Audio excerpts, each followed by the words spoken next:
with the radio listeners as well, welcome back. We've been going on Facebook already. You are listening to the IBGR.network. IBGR is our call sign and it's a radio station, but we are much more than a radio station. We're a network of global entrepreneurs coming together to create a shared space for collaboration and business success, your business success. Now, I'm your host, Jan Robberts, Global Influencer, and this is episode 13, the last of the season.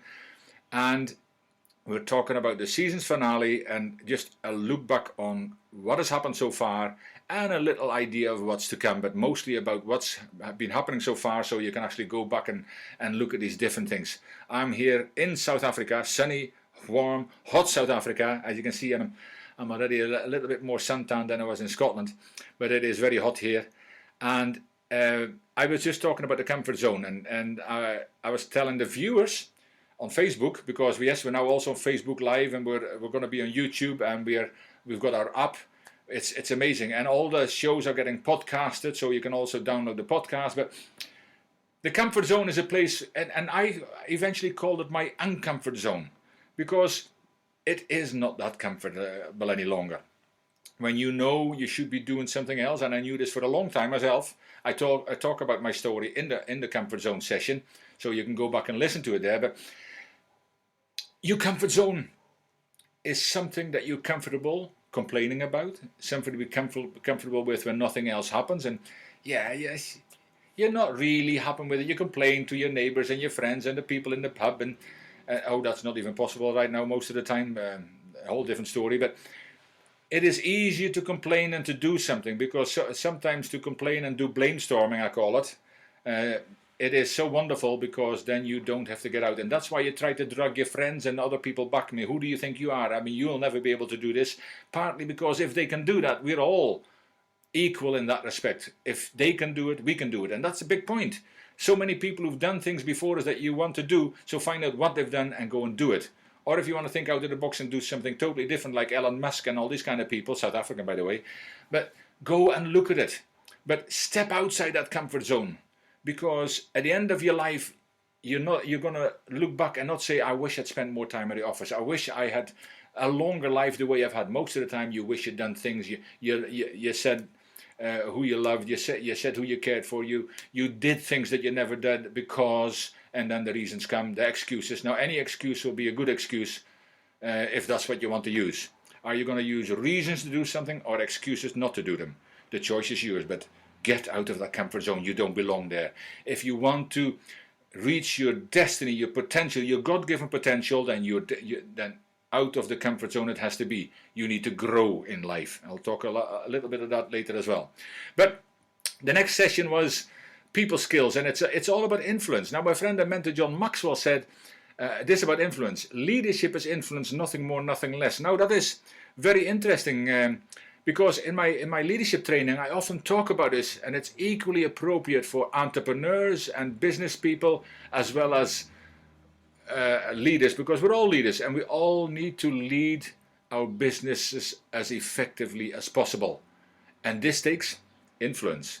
Now, this is influence with people, not over people. So how do you get influence with people? Build relationships. I'm going to talk about that as well. I've talked about that in the sessions as well. How do you build relationships? Ask questions. And how do you ask better questions? Listen more than you talk. And that is so important. And listen and be present, like they call it in coaching. We call it, when I have coaching clients, I am totally focused and present with the other person without any agenda, because most people are listening with the intent to talk, not the intent to take in information. The value of listening talks into that when we in our values-based leadership program, which is absolutely powerful, and it transforms entire countries. If you want to know more about that, just give us a call, because it can transform your family, it can transform your community and your company, and it'll change the culture of your company as well as entire countries. It'll certainly transform you, like it does me continually. Values-based leadership, we call it sustainable personal development. We need to grow through things. But what is the importance of influence? Well, your ability to influence others can empower people development, accelerate results, and ultimately ensure an easier work environment. Influencing is about understanding yourself and the effect and impact you have on others. Everything rises in and falls on leadership. That's another John Maxwell. But I mean, think about it. We're all leaders. We're all leaders in our own business. We all need to do things that we've never done before, especially if you start your entrepreneurial journey. And I've talked about that as well, how my journey, still continuing, but how it was a shocker. I don't know where I would have been without Arthi, my partner, who's on later on as well. But I've talked into that. But it is so important because we don't learn entrepreneurship in school. Maybe some subjects are coming in more, but we don't really learn how to think. We learn what to think. In school, we get told what to think, we're told when to think in so many areas, but we need to learn why. We need to ask questions, especially of the person in the mirror. And that takes some serious doing. And some of us, many of us, probably need to ask questions, but many of us need to ask better questions as well, if we want better results. So, the value of influence is absolutely amazing. It talks into so many different areas about the benefits of influence, the characteristics of somebody who's influential, and steps to follow to become more influential. And that's the thing. See, all these values are only 2 pages, but in the end it talks about how we can go forward and become better influencers, because knowledge has never been power. Knowledge acted upon is power. And then I always say, even more powerful is if every day you reflect on the actions you've took that day. You know, what did I do well, what could I do better, and what should I never do again. That's called experience, and take it forward tomorrow, so we are growing into tomorrow. I hope that makes sense. Then we had another subject which is very interesting, and Arthi, as a diversity and inclusion, one of the foremost diversity and inclusion specialists, I would say, in the world. She talks about it all the time, and I have the pleasure in being in programs with her as well, in training, to see this firsthand. But cultural awareness is so important in business and in your private life as well, because we need to understand before being understood, and that takes awareness. So cultural awareness is about recognizing and understanding that we all have different values shaped by our diverse cultural backgrounds. What we consider to be normal behavior in one country can be entirely different in another country. So cultural awareness is essential for all employees working across cultures, and especially in the world becoming smaller and being online now as well. But by providing your employees with opportunities to participate in cross-cultural training programs or diversity and inclusion, what I just mentioned, awareness training, you will increase their cultural awareness, which will help them avoid the risk of major miscommunications or even international failure. And it is so important. So, cultural sensitivity. Don't mistake that, because it's sometimes also referred to as cross-cultural sensitivity, or simply cultural awareness, is the knowledge, awareness and acceptance of other cultures and other cultural identities. I hope that makes some sense.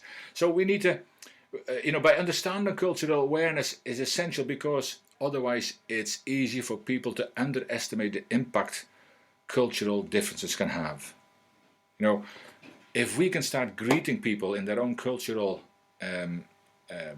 position, in their own race, religion, ethnicity, if we can greet people in their own languages, all those kind of things, it all starts with a greeting.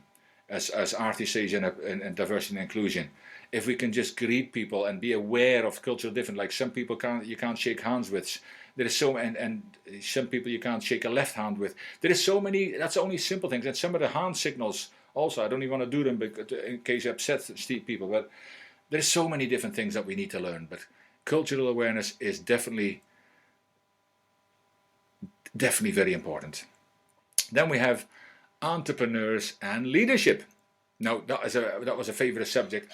All of them are favorite for me, but entrepreneurship and leadership are also very important subjects.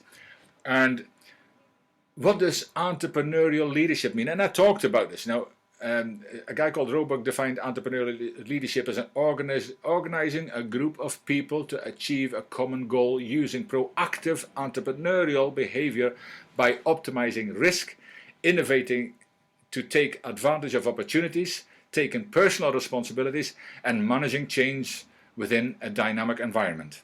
Now I hope that's a mouthful, but I hope you got that, and you can always get it again. But there is a difference between leadership and entrepreneurship, because entrepreneurship means a set of attributes that an entrepreneur possesses and practices in starting his or her enterprises. But leadership is the process of influencing people and providing an environment for them to achieve the organizational objective. See, I just talked about how leadership is influence, nothing more, nothing less, and here it comes back. And in an entrepreneurship, it's exactly the same. We need to lead ourselves first, because leadership starts with self-leadership, and self-leadership is all about personal development, personal growth. If we look at the last season, if we look at the last year, since it's the last day of the year, have you just gone through this last year complaining and all kinds of stuff, or have you actually grown through this year? And what will you do different in the next year than you've done so far to ensure that next year will be much better than this one? The choice is yours. Each and every one of us needs to make that choice and needs to take responsibility for our own choices. So, I talked a lot about entrepreneurship, and also talked about what makes a good entrepreneurial leader. And an entrepreneurial leader is willing to innovate and take risks. In good times and bad, the business climate is always changing. If you don't know that by now, I mean, being flexible and finding opportunities to launch a new initiative, a new strategy, a new product or service is key to business success. Take good care of yourself and stay curious. So, now, I think we're just about ready to take another break on the radio. So we will leave you in the next few seconds, and then we will talk a little bit more on Facebook. But I'm just making sure that I'm aware of the time. But on radio, keep with us. We'll be back in a few minutes. Take care.